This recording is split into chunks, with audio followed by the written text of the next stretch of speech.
l'actualité d'hier devient l'histoire avec un grand H. Le journal Libération vient de faire don de 500 000 photographies aux archives nationales. Il s'agit du plus important fonds photo des années 70 à 2000. Un fonds en cours d'inventaire à Pierrefitte-sur-Seine. Élise Ferret, Floriane Olivier. La liste est longue. Croatie après l'indépendance. Elle donne le vertige. 194, 930, France circulation. Les archivistes énumèrent 50 ans d'histoire photographique. À l'intérieur des boîtes, 500 000 tirages.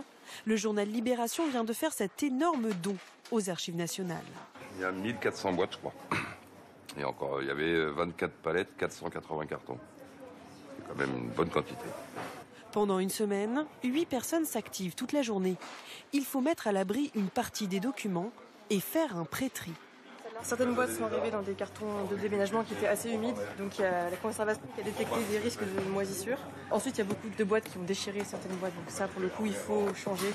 Il faut que les documents soient bien calés à l'intérieur, sinon ils vont s'affaisser, ça va les abîmer. Ces photos racontent 5 décennies d'actualité, des années 70 à 2000. De quoi fasciner les petites mains à l'œuvre ce jour-là. Sur le fond Libé, bon, c'est quand même assez mythique. On peut trouver de tout dans ce fond, quoi. Là, des blessés d'accidents d'avion jusqu'aux pigeons, aux canards et aux photos des élections législatives diverses et variées. Enfin, c'est vraiment très riche. Un trésor d'images où la signature de grands noms comme Raymond Depardon et William Klein peuvent apparaître. Une somme titanesque d'informations visuelles à référencer. On a les banderoles.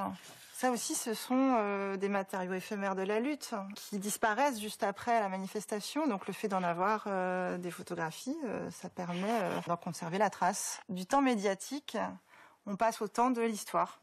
Donc maintenant, ces photographies, elles seront mobilisées par les chercheurs et par tout public intéressé. Il va falloir maintenant faire un tri encore plus fin. Quelques années seront nécessaires avant la mise à disposition du fonds au public. Oui, mais en attendant, sachez qu'une partie de ces photos est exposée gratuitement à l'hôtel de Soubise dans le Marais jusqu'au 18 février.